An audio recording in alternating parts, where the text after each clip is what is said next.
Can Spade outwit the police and Gutman's gang? The stunning conclusion of the Maltese Falcon, today on the Classic Tales podcast.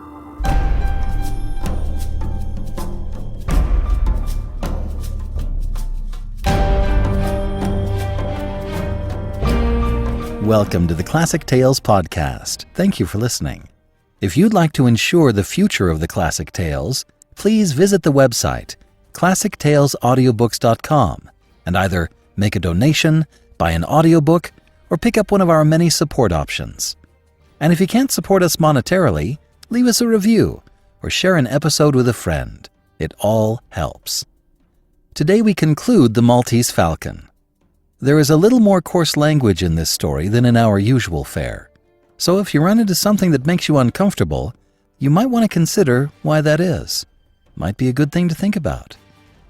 And now, The Maltese Falcon, Part 8 of 8, by Dashiell Hammett.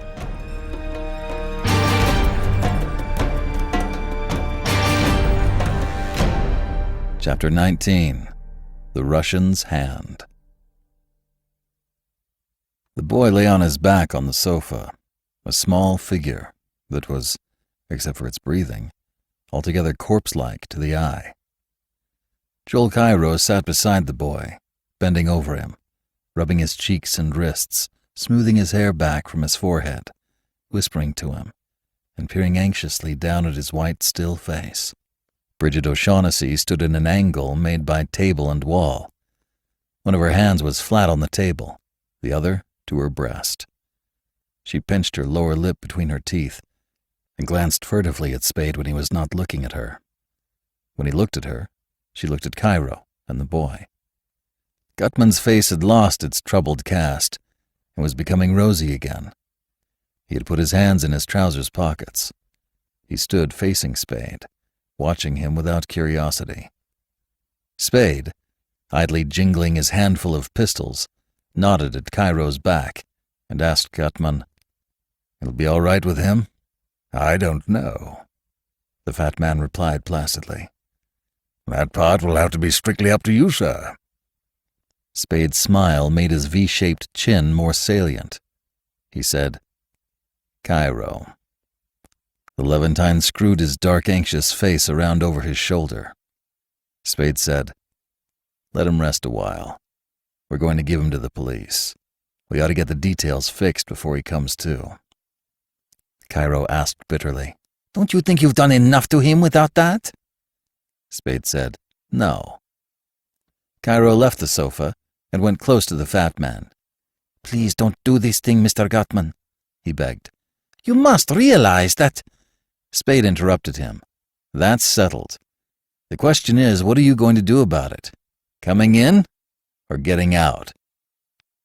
The Gutman's smile was a bit sad, even wistful in its way. He nodded his head. "I don't like it either," he told the Levantine. "But we can't help ourselves now. We really can't." Spade asked, "What are you doing, Cairo? In or out?" Cairo wet his lips and turned slowly to face Spade. "Suppose," he said, and swallowed. Can I choose?" "You can," Spade assured him seriously. "But you ought to know that if the answer is out, we'll give you to the police with your boyfriend." "Oh, come, Mr. Spade," Gutman protested. "That is not—" "Like hell we'll let him walk out on us," Spade said. "He'll either come in or he'll go in. We can't have a lot of loose ends hanging around." He scowled at Gutman and burst out irritably, "Jesus God! Is this the first thing you guys ever stole? You're a fine lot of lollipops. What are you going to do next? Get out and pray?" He directed his scowl at Cairo. "Well, which?" "You give me no choice." Cairo's narrow shoulders moved in a hopeless shrug. "I come in." "Good," Spade said, and looked at Gutman and at Bridget O'Shaughnessy. "Sit down." The girl sat down gingerly on the end of the sofa by the unconscious boy's feet. Gutman returned to the padded rocking chair and Cairo to the armchair. Spade put his handful of pistols on the table and sat on the table corner beside them. He looked at the watch on his wrist and said, 2 o'clock. I can't get the Falcon till daylight, or maybe 8 o'clock. We've got plenty of time to arrange everything. Gutman cleared his throat. Where is it? He asked, and then added in haste, I don't really care, sir. What I had in mind was that it would be best for all concerned if we did not get out of each other's sight until our business has been transacted. He looked at the sofa and at Spade again sharply. You have the envelope? Spade shook his head, looking at the sofa and then at the girl. He smiled with his eyes and said, Miss O'Shaughnessy has it. Yes, I have it, she murmured, putting a hand inside her coat. I picked it up. That's all right, Spade told her. Hang on to it. He addressed Gutman. We won't have to lose sight of each other. I can have the Falcon brought here. That will be excellent, Gutman purred. Then, sir, in exchange for the $10,000 and Wilma, you will give us the Falcon and an hour or two of grace, so we won't be in the city when you surrender him to the authorities. You don't have to duck, Spade said. It'll be airtight. That may be, sir, but nevertheless we'll feel safer well out of the city when Wilma is being questioned by your district attorney. Suit yourself, Spade replied. I can hold him here all day if you want. He began to roll a cigarette. Let's get the details fixed. Why did he shoot Thursby? And why and where and how did he shoot Jacoby? Gutman smiled indulgently, shaking his head and purring. Now come, sir. You can't expect that. We've given you the money and Wilma. That is our part of the agreement. I do expect it, Spade said. He held his lighter to his cigarette. A fall guy is what I asked for, and he's not a fall guy unless he's a cinch to take the fall. Well, to cinch that, I've got to know what's what. He pulled his brows together. What are you bellyaching about? You're not going to be sitting so damn pretty if you leave him with an out. Gutman leaned forward and wagged a fat finger at the pistols on the table beside Spade's legs. There's ample evidence of his guilt, sir. Both men were shot with those weapons. It's a very simple matter for the police department experts to determine that the bullets that killed the men were fired from those weapons. You know that. You've mentioned it yourself. And that, to me, is ample proof of his guilt. Maybe, Spade agreed. But the thing's more complicated than that, and I've got to know what happened so I can be sure the parts that won't fit in are covered up. Cairo's eyes were round and hot. Apparently you've forgotten that you assured us it would be a very simple affair, Cairo said. He turned his excited dark face to Gutman. You see? I advised you not to do this. I don't think— It doesn't make a damn bit of difference what either of you think, Spade said bluntly. It's too late for that now, and you're in too deep. Why did he kill Thursby? Gutman interlaced his fingers over his belly and rocked in his chair. His voice, like his smile, was frankly rueful. You are an uncommonly difficult person to get the best of, he said. I begin to think that we made a mistake in not letting you alone from the very first. By gad, I do, sir. Spade moved his hand carelessly. You haven't done so bad. You're staying out of jail and you're getting the Falcon. What do you want? He put a cigarette in a corner of his mouth and said around it, Anyhow, you know where you stand now. Why did he kill Thursby? Gutman stopped rocking. Thursby was a notorious killer and Miss O'Shaughnessy's ally. We knew that removing him in just that manner would make her stop and think that perhaps it would be best to patch up her differences with us after all, besides leaving her without so violent a protector. You see, sir, I am being candid with you. Yes, keep it up. You didn't think he might have the Falcon? Gutman shook his head, so that his round cheeks wobbled. "We didn't think that for a minute," he replied. He smiled benevolently. "We had the advantage of knowing Miss O'Shaughnessy far too well for that, and while we didn't know then that she had given the Falcon to Captain Jacoby in Hong Kong to be brought over on the Paloma while they took a faster boat, still we didn't for a minute think that if only one of them knew where it was, Thursby was the one." Spade nodded thoughtfully and asked, "You didn't try to make a deal with him before you gave him the works?" "Yes, sir, we certainly did. I talked to him myself that night. Wilmer had located him 2 days before and had been trying to follow him to wherever he was meeting Miss O'Shaughnessy. But Thursby was too crafty for that, even if he didn't know he was being watched. So that night Wilmer went to his hotel, learned he wasn't in, and waited outside for him. I suppose Thursby returned immediately after killing your partner. Be that as it may, Wilmer brought him to see me. We could do nothing with him. He was quite determinedly loyal to Miss O'Shaughnessy. Well, sir, Wilmer followed him back to his hotel and did what he did." Spade thought for a moment. "That sounds all right. Now Jacoby." Gutman looked at Spade with grave eyes and said, "Captain Jacoby's death was entirely Miss O'Shaughnessy's fault." The girl gasped, "Oh!" and put a hand to her mouth. Spade's voice was heavy and even. "Never mind that now. Tell me what happened." After a shrewd look at Spade, Gutman smiled. "Just as you say, sir," he said. "Well, Cairo, as you know, got in touch with me. I sent for him. After he left police headquarters the night, or morning, he was up here. We recognized the mutual advantage of pooling forces." He directed his smile at the Levantine. "Mr. Cairo is a man of nice judgment. The Paloma was his thought. He saw the notice of its arrival in the papers that morning, and remembered that he had heard in Hong Kong that Jacoby and Miss O'Shaughnessy had been seen together. That was when he had been trying to find her there, and he thought at first that she had left on the Paloma, though later he learned that she hadn't. Well, sir, when he saw the notice of the arrival in the paper, he guessed just what had happened. She had given the bird to Jacoby to bring here for her. Jacoby did not know what it was, of course. Miss O'Shaughnessy is too discreet for that."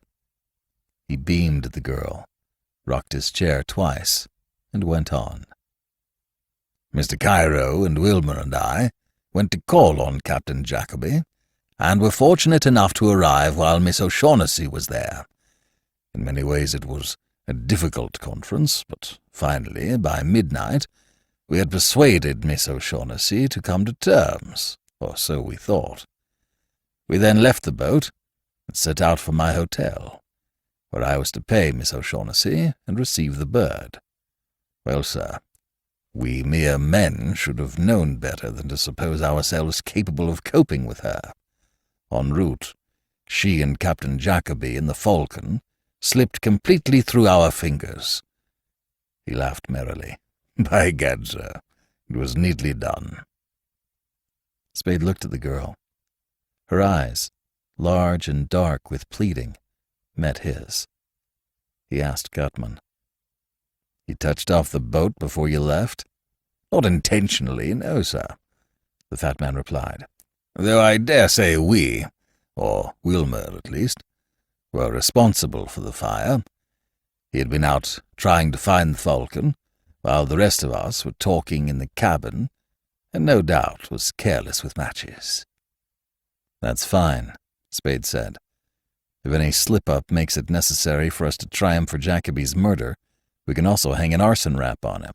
All right. Now about the shooting." "Well, sir, we dashed around town all day trying to find them, and we found them late this afternoon. We weren't sure at first that we'd found them. All we were sure of was that we'd found Miss O'Shaughnessy's apartment. But when we listened at the door, we heard them moving around inside, so we were pretty confident we had them and rang the bell. When she asked us who we were and we told her, through the door, we heard a window going up. We knew what that meant, of course, so Wilmer hurried downstairs as fast as he could and around to the rear of the building to cover the fire escape. And when he turned into the alley, he ran right plumb smack into Captain Jacoby running away with the Falcon under his arm. That was a difficult situation to handle, but Wilmer did every bit as well as he could. He shot Jacoby more than once, but Jacoby was too tough to either fall or drop the Falcon, and he was too close for Wilmer to keep out of his way. He knocked Wilmer down and ran on, and this was in broad daylight, you understand, in the afternoon. When Wilmer got up, he could see a policeman coming up from the block below, so he had to give it up. He dodged into the open back door of the building next the coronet, through into the street, and then up to join us. And very fortunate he was, sir, to make it without being seen. Well, sir, there we were, stumped again. Miss O'Shaughnessy had opened the door for Mr. Cairo and me after she had shut the window behind Jacoby, and she— He broke off to smile at a memory. We persuaded, that is the word, sir, her to tell us that she had told Jacoby to take the Falcon to you. It seemed very unlikely that he'd live to go that far, even if the police didn't pick him up. But that was the only chance we had, sir, and so, once more, we persuaded Miss O'Shaughnessy to give us a little assistance. We persuaded her to phone your office in an attempt to draw you away before Jacoby got there, and we sent Wilmer after him.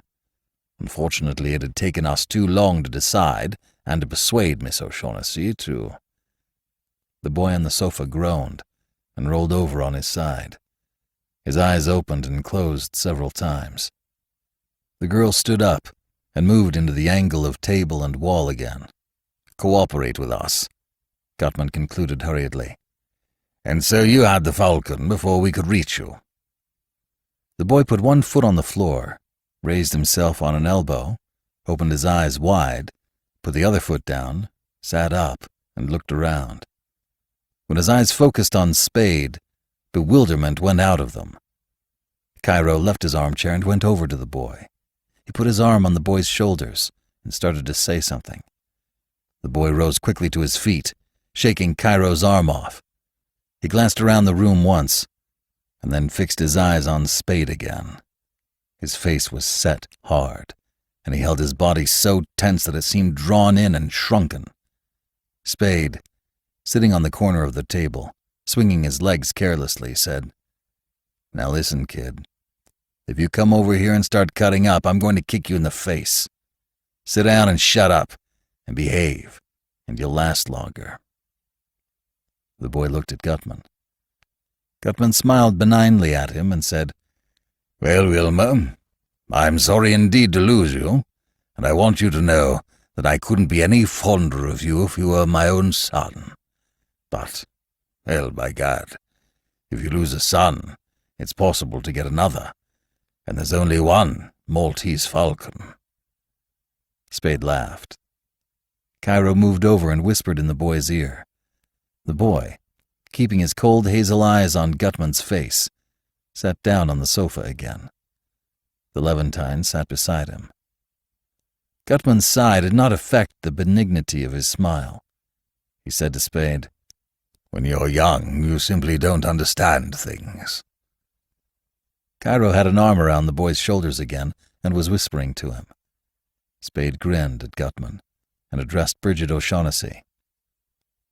"I think it'd be swell if you'd see what you can find us to eat in the kitchen, with plenty of coffee. Will you? I don't like to leave my guests." "Surely," she said, and started towards the door. Gutman stopped rocking. "Just a moment, my dear." He held up a thick hand. "Hadn't you better leave the envelope in here? You don't want to get grease spots on it." The girl's eyes questioned Spade. He said in an indifferent tone, "It's still his." She put her hand inside her coat, took out the envelope, and gave it to Spade. Spade tossed it into Gutman's lap, saying, Sit on it if you're afraid of losing it. You misunderstand me, Gutman replied suavely. It's not that at all, but business should be transacted in a business-like manner. He opened the flap of the envelope, took out the $1,000 bills, counted them, and chuckled so that his belly bounced. For instance, there are only 9 bills here now. He spread them out on his fat knees and thighs. There were 10 when I handed it to you, as you very well know. His smile was broad and jovial and triumphant. Spade looked at Bridget O'Shaughnessy and asked, "Well?" She shook her head sidewise with emphasis.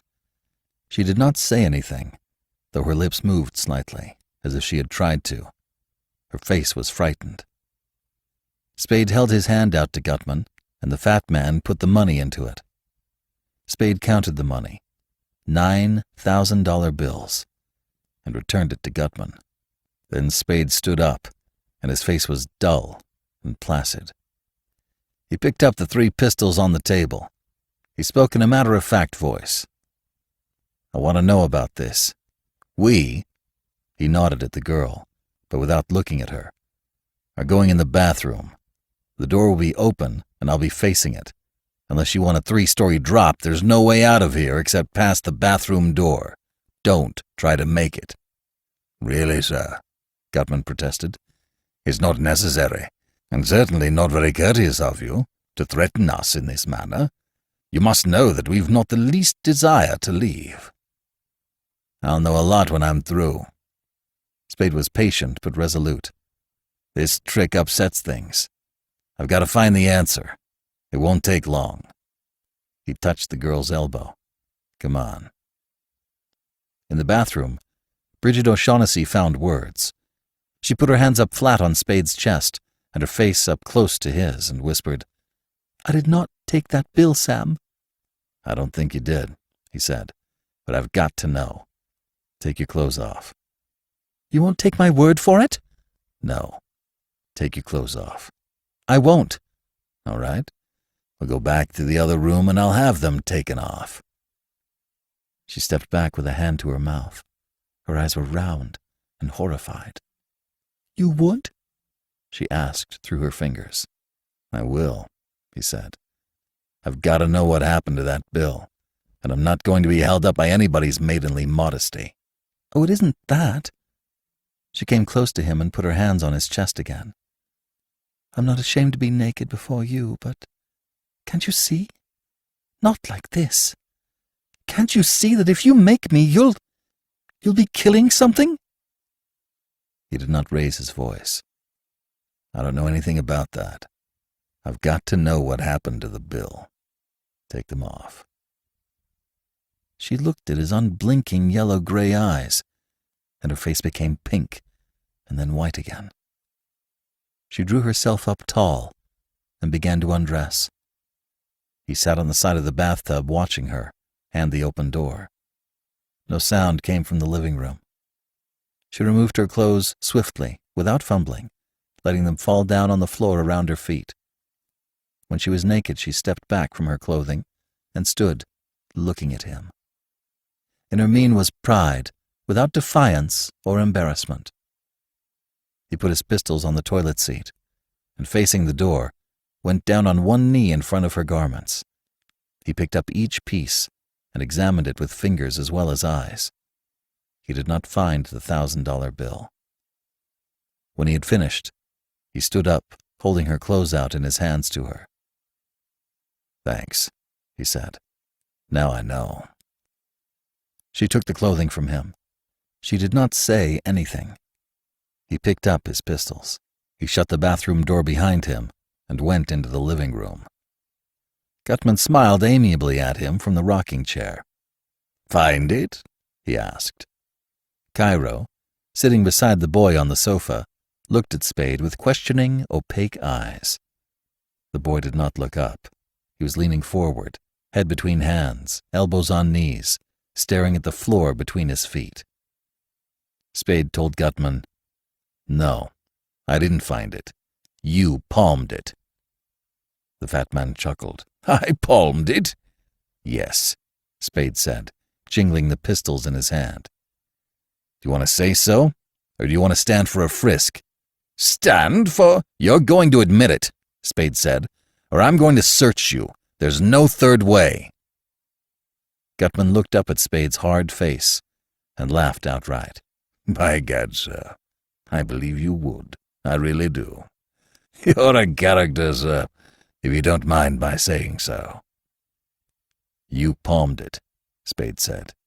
Yes, sir, that I did. The fat man took a crumpled bill from his vest pocket, smoothed it on a wide thigh, took the envelope holding the 9 bills from his coat pocket, and put the smoothed bill in with the others. I must have my little joke every now and then, and I was curious to know what you'd do in a situation of that sort. I must say that you passed the test with flying colors, sir. It never occurred to me that you'd hit on such a simple and direct way of getting at the truth. Spade sneered at him without bitterness. That's the kind of thing I'd expect from somebody the punk's age. Gutman chuckled. Bridget O'Shaughnessy, dressed again except for coat and hat, came out of the bathroom, took a step towards the living room, turned around, went to the kitchen, and turned on the light. Cairo edged closer to the boy on the sofa and began whispering in his ear again. The boy shrugged irritably. Spade, looking at the pistols in his hand and then at Gutman, went out into the passageway to the closet there. He opened the door, put the pistols inside on the top of a trunk, shut the door, locked it, put the key in his trousers pocket, and went to the kitchen door. Bridget O'Shaughnessy was filling an aluminum percolator. "Find everything?" Spade asked. "Yes," she replied in a cool voice, not raising her head. Then she set the percolator aside and came to the door. She blushed, and her eyes were large and moist and chiding. "You shouldn't have done that to me, Sam," she said softly. "I had to find out, Angel." He bent down, kissed her mouth lightly, and returned to the living room.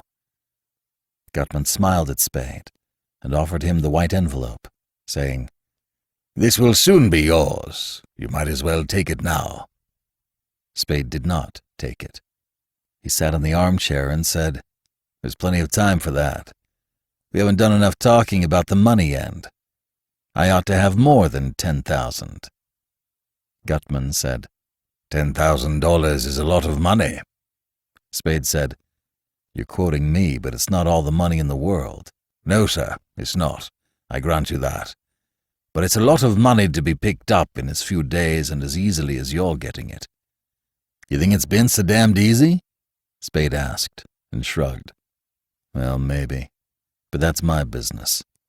"It certainly is," the fat man agreed. He screwed up his eyes, moved his head to indicate the kitchen, and lowered his voice. "Are you sharing with her?"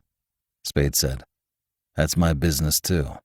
"It certainly is," the fat man agreed once more. "But," he hesitated, "I'd like to give you a word of advice." "Go ahead." "If you don't, I dare say you'll give her some money in any event, but if you don't give her as much as she thinks she ought to have, my word of advice is, be careful." Spade's eyes held a mocking light. He asked, "Bad?"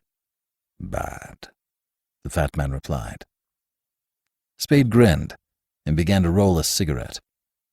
Cairo, still muttering in the boy's ear, had put his arm around the boy's shoulders again.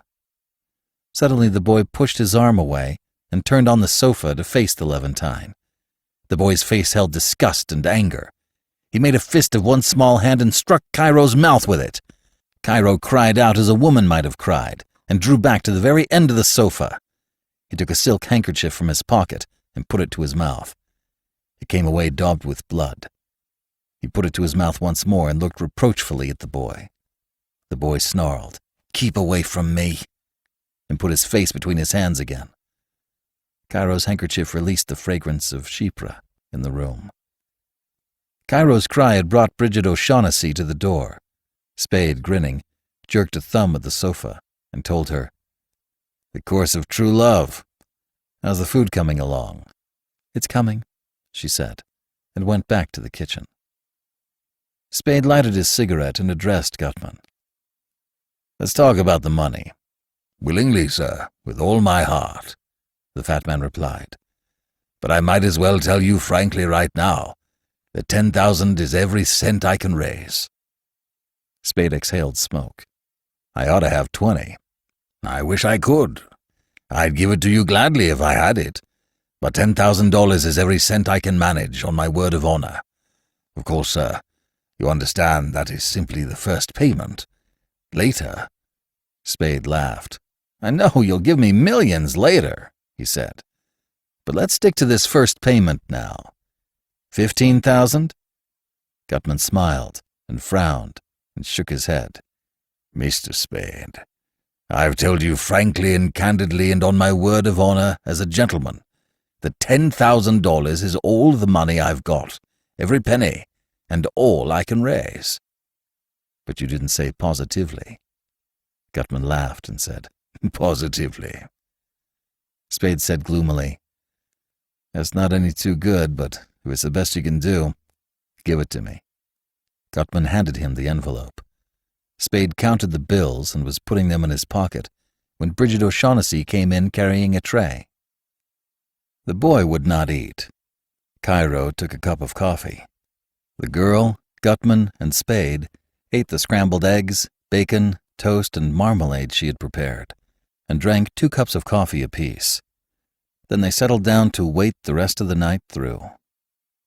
Gutman smoked a cigar and read Celebrated Criminal Cases of America, now and then chuckling over or commenting on the parts of its contents that amused him.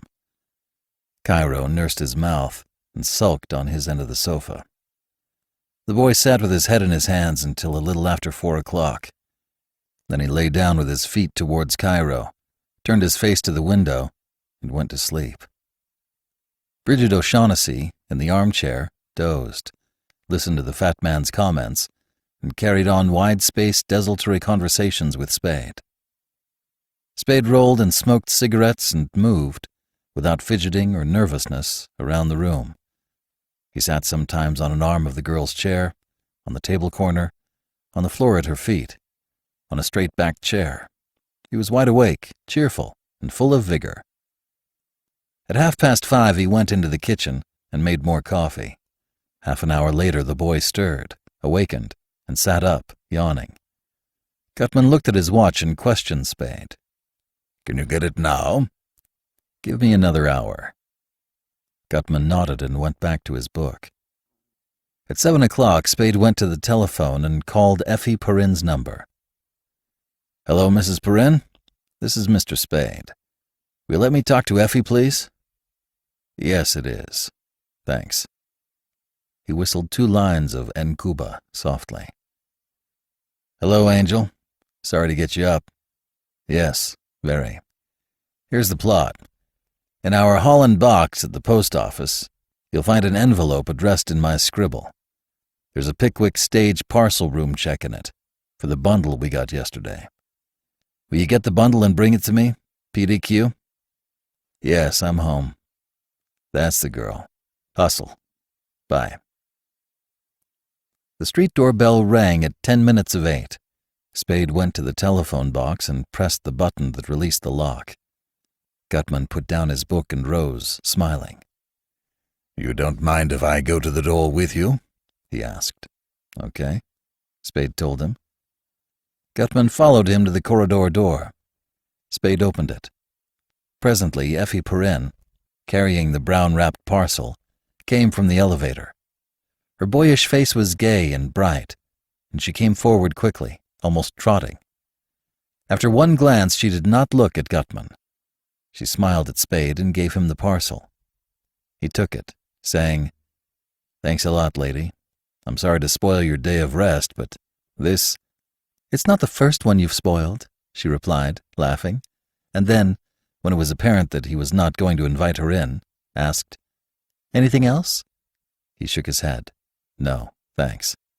She said, Bye-bye, and went back to the elevator. Spade shut the door and carried the parcel into the living room. Gutman's face was red and his cheeks quivered. Cairo and Bridget O'Shaughnessy came to the table as Spade put the parcel there. They were excited. The boy rose, pale and tense, but he remained by the sofa, staring under curling lashes at the others. Spade stepped back from the table, saying, "There you are." Gutman's fat fingers made short work of cord and paper and excelsior, and he had the black bird in his hands. "Ah," he said huskily. "Now, after 17 years. His eyes were moist. Cairo licked his red lips and worked his hands together. The girl's lower lip was between her teeth. She and Cairo, like Gutman, and like Spade and the boy, were breathing heavily. The air in the room was chilly and stale, and thick with tobacco smoke. Gutman set the bird down on the table again and fumbled at a pocket. "It's it," he said, "but we'll make sure." Sweat glistened on his round cheeks. His fingers twitched as he took out a gold pocket knife and opened it. Cairo and the girl stood close to him, one on either side. Spade stood back a little, where he could watch the boy as well as the group at the table. Gutman turned the bird upside down and scraped an edge of its base with his knife. Black enamel came off in tiny curls, exposing blackened metal beneath. Gutman's knife blade bit into the metal, turning back a thin, curved shaving. The inside of the shaving, and the narrow plane its removal had left, had the soft gray sheen of lead. Gutman's breath hissed between his teeth. His face became turgid with hot blood. He twisted the bird around and hacked at its head. There, too, the edge of his knife bared lead. He let the knife and bird bang down on the table while he wheeled to confront Spade. "It's a fake," he said hoarsely. Spade's face had become somber. His nod was slow, but there was no slowness in his hands going out to catch Bridget O'Shaughnessy's wrist. He pulled her to him and grasped her chin with his other hand, raising her face roughly. "All right," he growled into her face. "You've had your little joke, now tell us about it." She cried, "No, Sam, no. That is the one I got from Kamidov. I swear." Joel Cairo thrust himself between Spade and Gutman and began to emit words in a shrill, spluttering scream. "That's it! That's it! It was the Russian! I should have known! What a fool we thought him, and what fools he made of us!" Tears ran down the Levantines' cheeks as he danced up and down. "You bungled it!" he screamed at Gutman. "You and your stupid attempt to buy it from him, you fat fool! You let him know it was valuable, and he found out how valuable and made a duplicate for us. No wonder we had so little trouble stealing it. No wonder he was so willing to send me off around the world looking for it. You imbecile, you bloated idiot!" He put his hands to his face and blubbered. Gutman's jaw sagged. He blinked vacant eyes. Then he shook himself and was, by the time his bulbs had stopped jouncing, again a jovial fat man. "Come, sir," he said good-naturedly. "There's no need of going on like that. Everybody errs at times, and you may be sure this is every bit as severe a blow to me as to anyone else. Yes, that is the Russian's hand. There's no doubt of it. Well, sir, what do you suggest? Shall we stand here and shed tears and call each other names? Or shall we—" He paused, and his smile was a cherub's. "Go to Constantinople?" Cairo took his hands from his face, and his eyes bulged. He stammered, "You are—" Amazement coming with full comprehension made him speechless. Gutman patted his fat hands together. His eyes twinkled. His voice was a complacent, throaty purring. "For 17 years I have wanted that little item, and have been trying to get it. If I must spend another year on the quest, well, sir, that will be an additional expenditure in time of only—" His lips moved silently as he calculated. 5 15/17%. The Levantine giggled and cried, "I go with you." Spade suddenly released the girl's wrist and looked around the room. The boy was not there. Spade went into the passageway. The corridor door stood open. Spade made a dissatisfied mouth, shut the door, and returned to the living room.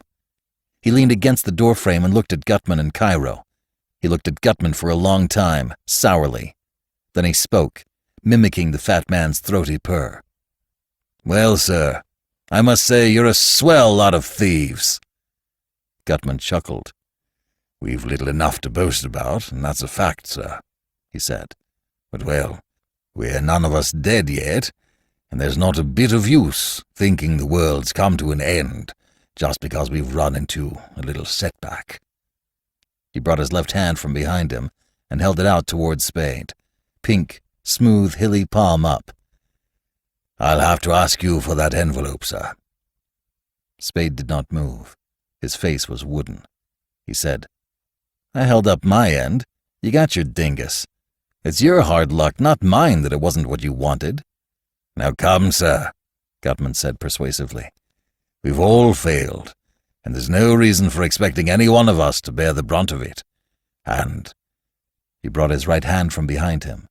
In the hand was a small pistol, an ornately engraved and inlaid affair of silver and gold and mother of pearl. "In short, sir, I must ask you to return my $10,000. Spade's face did not change. He shrugged and took the envelope from his pocket. He started to hold it out to Gutman, hesitated, opened the envelope, and took out $1,000 bill.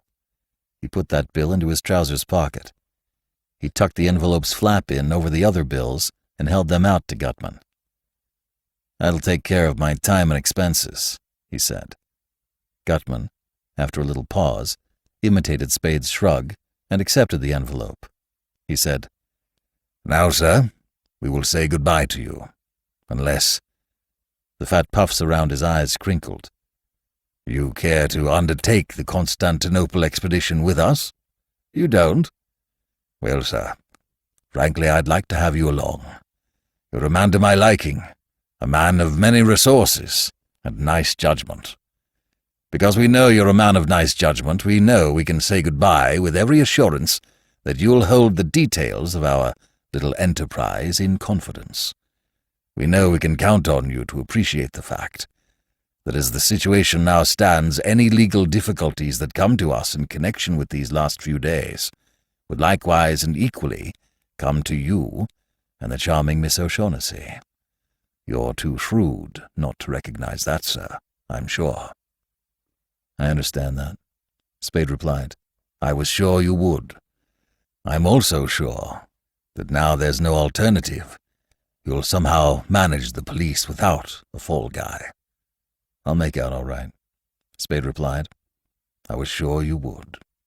Well, sir, the shortest farewells are the best. Adieu." He made a portly bow. "And to you, Miss O'Shaughnessy, adieu. I leave you the rara avis on the table as a little memento."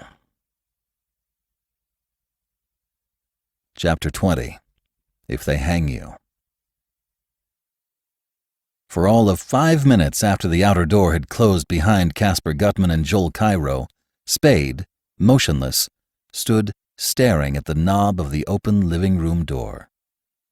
His eyes were gloomy, under a forehead drawn down.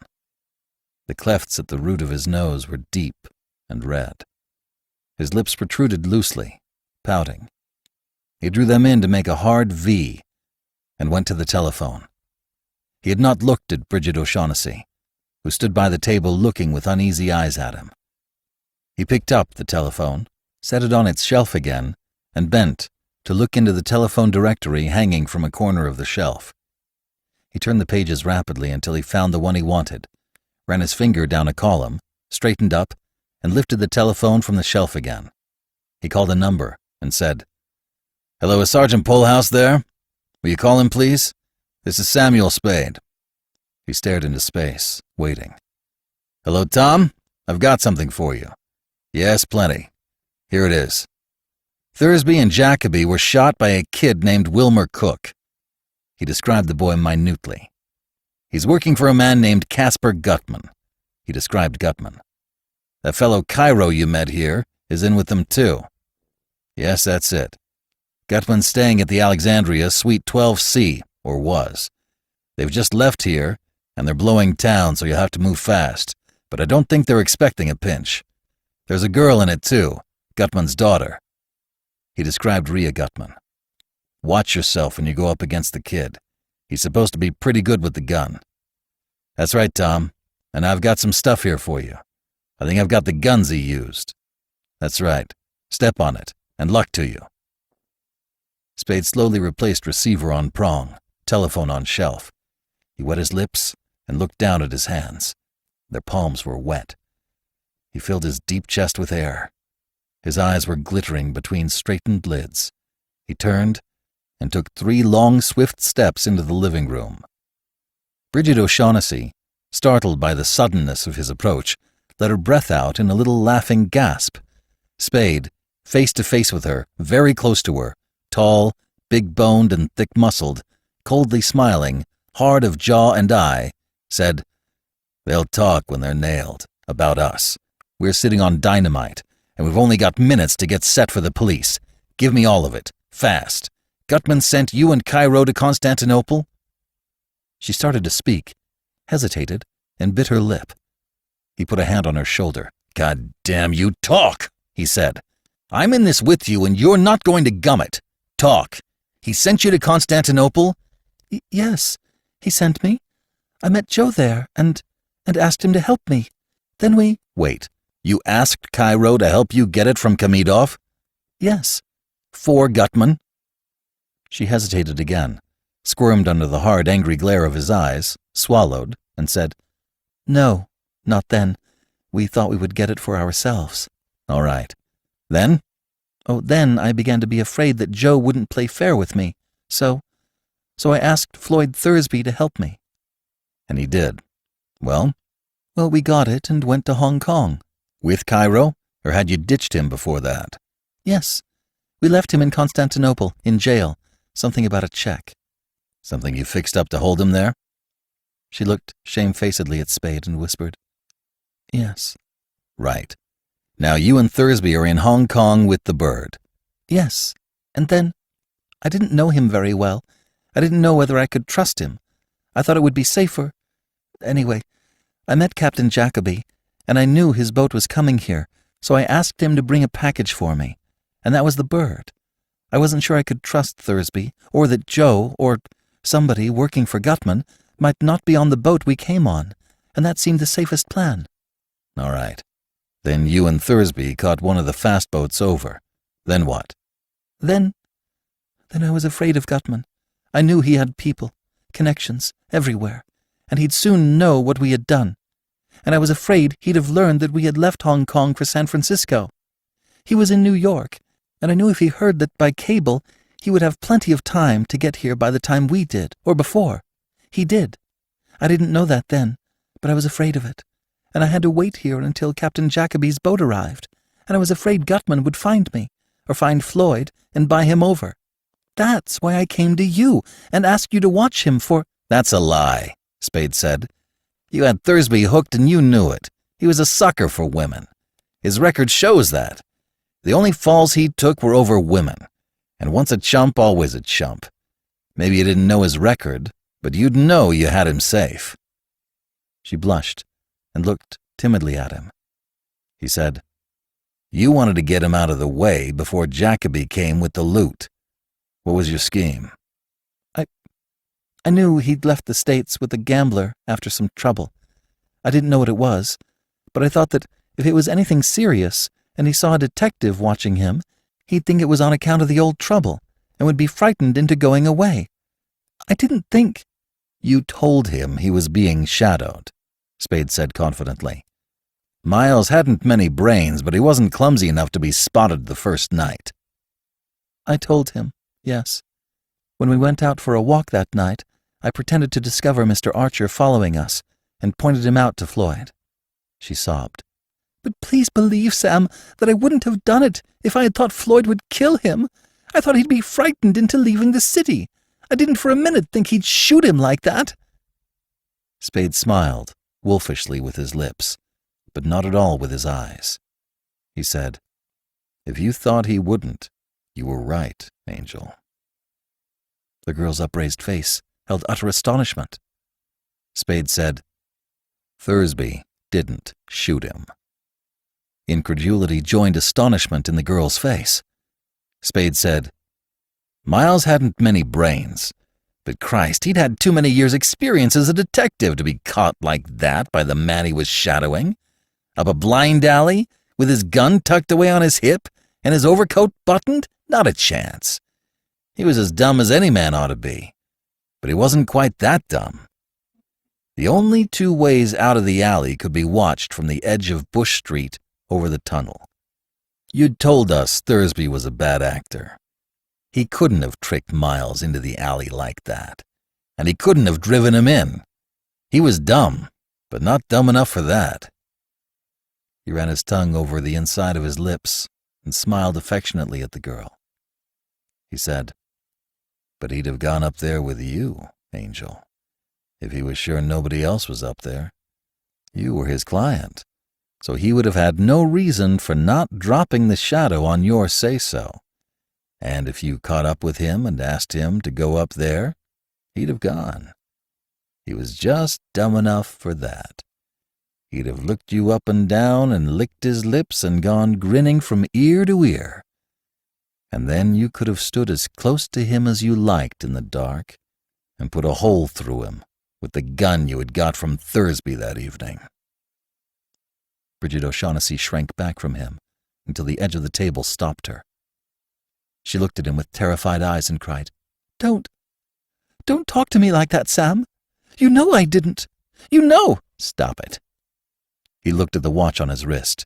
The police will be blowing in any minute now, and we're sitting on dynamite. Talk! She put the back of a hand on her forehead. Oh, why do you accuse me of such a terrible— Will you stop it? He demanded, in a low, impatient voice. This isn't the spot for the schoolgirl act. Listen to me. The pair of us are sitting under the gallows. He took hold of her wrists and made her stand up straight in front of him. Talk! How did you know? He licked his lips and looked— Spade laughed harshly. I knew Miles. But never mind that. Why did you shoot him? She twisted her wrists out of Spade's fingers and put her hands up around the back of his neck, pulling his head down until his mouth all but touched hers.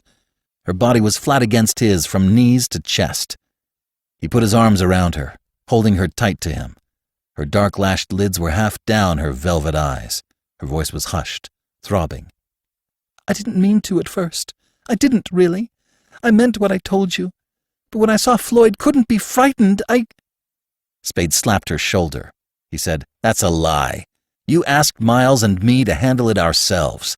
You wanted to be sure the shadower was somebody you knew, and who knew you, so they'd go with you. You got the gun from Thursby that day, that night.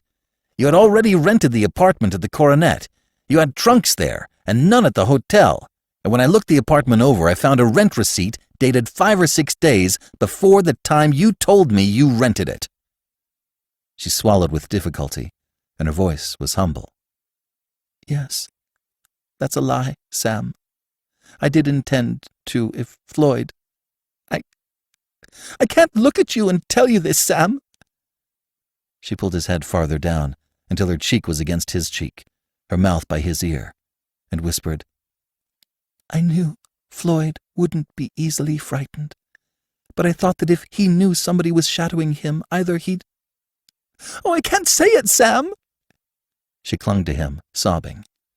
Spade said, You thought Floyd would tackle him, and one or the other of them would go down. If Thursby was the one, then you were rid of him. If Miles was, then you could see that Floyd was caught, and you'd be rid of him. That it? Something like that. And when you found that Thursby didn't mean to tackle him, you borrowed the gun and did it yourself. Right? Yes, though not exactly. But exact enough. And you had that plan up your sleeve from the first. You thought Floyd would be nailed for the killing. I thought they'd hold him at least until after Captain Jacoby had arrived with the Falcon, and— And you didn't know then that Gutman was here hunting for you. You didn't suspect that, or you wouldn't have shaken your gunman. You knew Gutman was here as soon as you heard Thursby had been shot. Then, you knew you needed another protector. So you came back to me. Right? Yes, but, oh, sweetheart, it wasn't only that. I would have come back to you sooner or later. From the first instant I saw you, I knew. Spade said tenderly, You angel. Well, if you get a good break, you'll be out of San Quentin in 20 years, and you can come back to me then. She took her cheek away from his, drawing her head far back to stare up without comprehension at him. He was pale. He said tenderly, I hope to Christ they don't hang you, precious, by that sweet neck. He slid his hands up to caress her throat. In an instant she was out of his arms, back against the table, crouching, both hands spread over her throat. Her face was wild-eyed, haggard. Her dry mouth opened and closed. She said in a small, parched voice, You're not. She could get no other words out. Spade's face was yellow-white now. His mouth smiled, and there were smile wrinkles around his glittering eyes. His voice was soft, gentle. He said, I'm going to send you over. The chances are you'll get off with life. That means you'll be out again in 20 years. You're an angel. I'll wait for you. He cleared his throat. If they hang you, I'll always remember you. She dropped her hands and stood erect. Her face became smooth and untroubled, except for the faintest of dubious glints in her eyes. She smiled back at him, gently. Don't, Sam. Don't say that, even in fun. Oh, you frightened me for a moment. I really thought you... You know you do such wild and unpredictable things that... She broke off. She thrust her face forward and stared deep into his eyes. Her cheeks and the flesh around her mouth shivered, and fear came back into her eyes. What? Sam! She put her hands to her throat again and lost her erectness. Spade laughed. His yellow-white face was damp with sweat, and though he held his smile, he could not hold softness in his voice. He croaked, Don't be silly. You're taking the fall. One of us has got to take it, after the talking those birds will do. They'd hang me, sure. You're likely to get a better break. Well? But Sam, you can't. Not after what we've been to each other. You can't. Like hell I can't. She took a long, trembling breath. You've been playing with me, only pretending you cared. To trap me like this? You didn't care at all? You don't love me? I think I do, Spade said. What of it? The muscles holding his smile in place stood out like whales. I'm not Thursby. I'm not Jacoby. I won't play the sap for you. That is not just, she cried. Tears came to her eyes. It's unfair. It's contemptible of you. You know it was not that. You can't say that. Like hell I can't, Spade said. You came into my bed to stop me from asking questions. You led me out yesterday for Gutman with that phony call for help. Last night you came here with them and waited outside for me and came in with me. You were in my arms when the trap was sprung. I couldn't have gone for a gun if I'd had one on me, and couldn't have made a fight of it if I had wanted to. And if they didn't take you away with them, it was only because Gutman's got too much sense to trust you, except for short stretches when he has to, and because he thought I'd play the sap for you and, not wanting to hurt you, wouldn't be able to hurt him. Bridget O'Shaughnessy blinked her tears away. She took a step towards him and stood looking him in the eyes, straight and proud. You called me a liar, she said. Now you are lying. You're lying if you say you don't know down in your heart that in spite of anything I've done, I love you. Spade made a short, abrupt bow. His eyes were becoming bloodshot, but there was no other change in his damp and yellowish, fixedly smiling face. Maybe I do, he said. What of it? Should I trust you? You, who arranged that nice little trick for my predecessor, Thursby? You who knocked off Miles, a man you had nothing against, in cold blood, just like swatting a fly, for the sake of double-crossing Thursby? You, who double-crossed Gutman, Cairo, Thursby, 1, 2, 3. You, who never played squared with me for half an hour at a stretch since I've known you. I should trust you? No, darling. I wouldn't do it even if I could. Why should I? Her eyes were steady under his, and her hushed voice was steady when she replied, Why should you? If you've been playing with me, if you do not love me, there is no answer to that. If you did, no answer would be needed. Blood streaked Spade's eyeballs now, and his long-held smile had become a frightful grimace. He cleared his throat huskily and said, Making speeches is no damn good now. He put a hand on her shoulder. The hand shook and jerked. I don't care who loves who. I'm not going to play the sap for you. I won't walk in Thursby's and Christ knows who else's footsteps. You killed Miles and you're going over for it. I could have helped you by letting the others go and standing off the police the best way I could. It's too late for that now. I can't help you now. And I wouldn't if I could. She put a hand on his hand on her shoulder. Don't help me then, she whispered. But don't hurt me.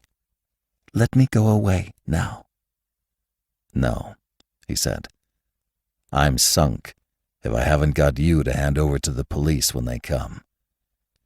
That's the only thing that can keep me from going down with the others. You won't do that for me? I won't play the sap for you. Don't say that, please. She took his hand from her shoulder and held it to her face. Why must you do this to me, Sam? Surely Mr. Archer wasn't as much to you as... Miles, Spade said hoarsely, was a son of a bitch. I found that out the first week we were in business together, and I meant to kick him out as soon as the year was up. You didn't do me a damn bit of harm by killing him. Then what? Spade pulled his hand out of hers. He no longer either smiled or grimaced. His wet yellow face was set hard and deeply lined. His eyes burned madly. He said, Listen, this isn't a damn bit of good. You'll never understand me, but I'll try once more and then we'll give it up. Listen, when a man's partner is killed, he's supposed to do something about it.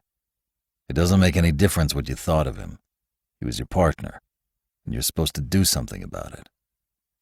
Then it happens we were in the detective business. Well, when one of your organization gets killed, it's bad business to let the killer get away with it. It's bad all around. Bad for that one organization, bad for every detective, everywhere. Third, I'm a detective, and expecting me to run criminals down and then let them go free is like asking a dog to catch a rabbit and let it go. It can be done, all right, and sometimes it is done, but it's not the natural thing. The only way I could have let you go was by letting Gutman and Cairo and the kid go. That's... You're not serious, she said. You don't expect me to think that these things you're saying are sufficient reason for sending me to the... Wait till I'm through, and then you can talk. Fourth, no matter what I wanted to do, now it would be absolutely impossible for me to let you go without having myself dragged to the gallows with the others. Next, I've no reason in God's world to think I can trust you, and if I did this and got away with it, you'd have something on me that you could use whenever you happened to want to. That's 5 of them. The 6th would be that, since I've also got something on you, I couldn't be sure you wouldn't decide to shoot a hole in me someday. 7th, I don't even like the idea of thinking that there might be 1 chance in 100 that you'd played me for a sucker. And 8th, but that's enough. All those are on one side. Maybe some of them are unimportant. I won't argue about that. But look at the number of them. Now on the other side we've got what? All we've got is the fact that maybe you love me and maybe I love you. You know, she whispered, whether you do or not. I don't. It's easy enough to be nuts about you. He looked hungrily from her hair to her feet and up to her eyes again. But I don't know what that amounts to. Does anybody? Ever? But suppose I do. What of it? Maybe next month I won't. I've been through it before, when it lasted that long. Then what? Then I'll think I played the sap. And if I did it and got sent over, then I'd be sure I was the sap. Well, if I send you over, I'll be sorry as hell. I'll have some rotten nights, but that'll pass. Listen. He took her by the shoulders and bent her back, leaning over her. If that doesn't mean anything to you, forget it, and we'll make it this. I won't, because all of me wants to. Wants to say to hell with the consequences and do it. And because, God damn you, you've counted on that with me the same as you counted on that with the others. He took his hands from her shoulders and let them fall to his sides. She put her hands up to his cheeks and drew his face down again. Look at me, she said, and tell me the truth. Would you have done this to me if the Falcon had been real and you had been paid your money? What difference does that make now? Don't be too sure I'm as crooked as I'm supposed to be. That kind of reputation might be good business, bringing in high-priced jobs and making it easier to deal with the enemy. She looked at him, saying nothing. He moved his shoulders a little and said, Well, a lot of money would have been at least one more item on the other side of the scales. She put her face up to his face. Her mouth was slightly open, with lips a little thrust out. She whispered, If you loved me, you'd need nothing more on that side. Spade set the edges of his teeth together and said through them, I won't play the sap for you. She put her mouth to his, slowly, her arms around him, and came into his arms. She was in his arms when the doorbell rang. Spade, left arm around Bridget O'Shaughnessy, opened the corridor door. Lieutenant Dundee, Detective Sergeant Tom Polhouse, and 2 other detectives were there. Spade said, Hello, Tom. Get them? Polhouse said, Got them. Swell. Come in. Here's another one for you. Spade pressed the girl forward. She killed Miles, and I've got some exhibits.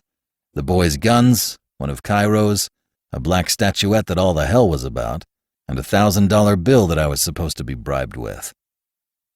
He looked at Dundee, drew his brows together, leaned forward to peer into the lieutenant's face, and burst out laughing.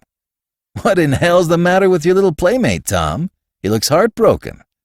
He laughed again. I bet, by God, when he heard Gutman's story, he thought he had me at last. Cut it out, Sam, Tom grumbled. We didn't think. Like hell he didn't, Spade said merrily.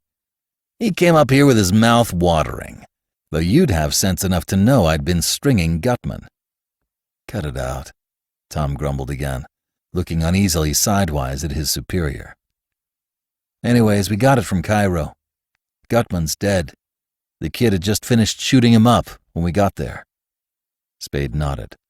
He ought to have expected that, he said. Effie Perrin put down her newspaper and jumped out of Spade's chair when he came into the office at a little after 9 o'clock Monday morning. He said, Morning, Angel. Is that what the papers have, right? She asked. Yes, ma'am. He dropped his hat on the desk and sat down. His face was pasty in color, but its lines were strong and cheerful, and his eyes, though still somewhat red-veined, were clear. The girl's brown eyes were peculiarly enlarged, and there was a queer twist to her mouth. She stood beside him, staring down at him. He raised his head, grinned, and said mockingly, So much for your woman's intuition. Her voice was queer, as the expression on her face. You did that, Sam? To her? He nodded. Your Sam's a detective. He looked sharply at her. He put his arms around her waist, his hand on her hip.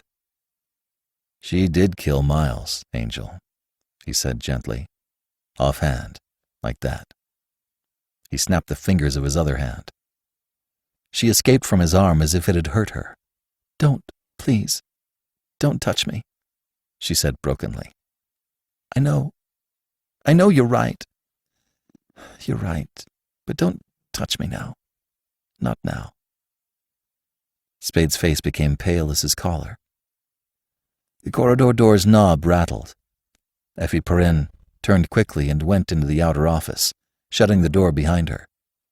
When she came in again, she shut it behind her. She said in a small, flat voice, Iva is here. Spade, looking down at his desk, nodded almost imperceptibly. Yes, he said, and shivered. Well, send her in.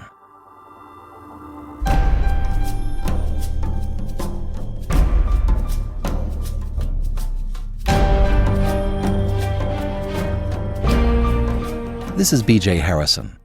I hope you've enjoyed this unabridged production of The Maltese Falcon, Part 8 of 8 by Dashiell Hammett. If you've enjoyed this book, head on over to ClassicTalesAudiobooks.com and pick out a way to support the show. Everything helps, and thank you for your support. Thank you for joining me today and allowing classic literature to awaken your better self. Please join me next time, and we'll rediscover the greatest stories ever put to paper.